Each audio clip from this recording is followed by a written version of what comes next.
Donc il existe plusieurs enjeux par rapport au circuit que nous allons vivre au Qatar.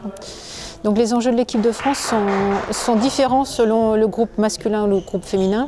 En ce qui concerne le groupe masculin, en fait, on a un premier enjeu qui est car l'équipe de France est déjà qualifiée au jeu et donc on aura 2 quotas aussi individuels. Le premier enjeu concernant ce groupe-là, c'est de se positionner d'une meilleure manière au ranking mondial, de façon à avoir par exemple l'équipe qui rentre dans les 8 premières têtes de série aux Jeux Olympiques. Et donc pour ce faire, en fait, l'intérêt et l'enjeu de nos garçons, c'est d'évoluer dans le classement mondial.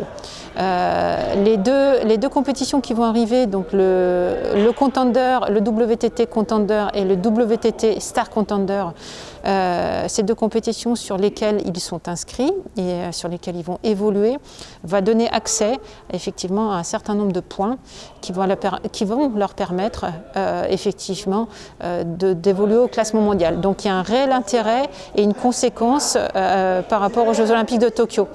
Bien évidemment, il en est de même par rapport aux positions individuelles de nos meilleurs joueurs, donc Simon, Emmanuel, qui de toute manière, s'ils évoluent au classement mondial, seront mieux positionnés aux Jeux Olympiques de Tokyo. Donc ça, ce sont vraiment, il y a l'intérêt au niveau du groupe masculin qui réside vraiment à l'évolution au ranking. En ce qui concerne le double mix, qui est un intérêt commun partagé entre les 2 groupes de l'équipe de France, Emmanuel et Janan sont donc inscrits sur les 2 compétitions, le Contender et le Star Contender. Là encore, ces compétitions vont donner accès à un certain nombre de points qui va leur permettre d'évoluer au ranking mondial et au ranking olympique de façon à ancrer leur position, donc se qualifier dans une position qui peut ouvrir à un quart de finale, par exemple, aux Jeux Olympiques. Donc l'intérêt est vraiment de faire des belles prestations et d'avancer le plus loin possible sur ces compétitions pour avoir une bien meilleure position sur les futurs Jeux Olympiques. En ce qui concerne les femmes, sur ces compétitions, donc pour elles, il existe un enchaînement entre le WTT Contender, le WTT Star Contender et le TQO mondial qui arrive, tout ça au Qatar. Donc elles sont 3 à participer à ces compétitions. En ce qui concerne Stéphanie Leyette, qui n'est pas sélectionnée sur le TQO mondial et le TQO européen.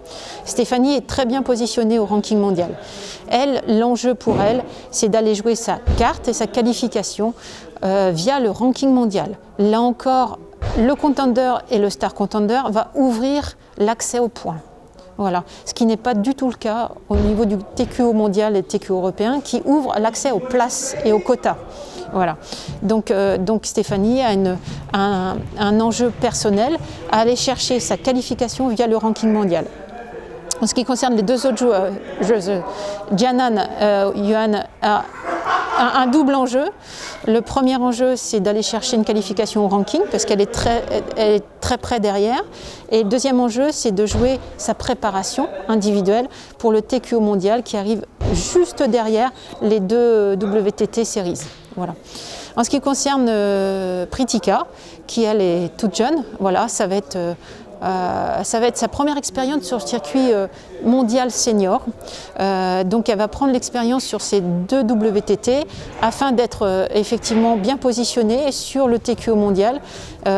Pour nous effectivement, Pritika est quelqu'un qui est positionné plutôt sur 2024, mais de pouvoir vivre l'atmosphère des Jeux Olympiques, l'atmosphère olympique, l'environnement de pression qui est complètement différent d'un environnement du WTT. C'est important pour nous de la préparer, de lui donner des outils là-dessus. Et elle est très en forme actuellement, donc elle peut effectivement aller chercher un quota. Donc elle va aller chercher effectivement un quota sur une place au TQO mondial. Voilà les différents enjeux qui sont situés sur cet enchaînement, ce circuit Middle East au Qatar qui va se dérouler donc du 24 février au 13 mars pour les garçons et du 24 février au 18 mars pour les filles. Voilà.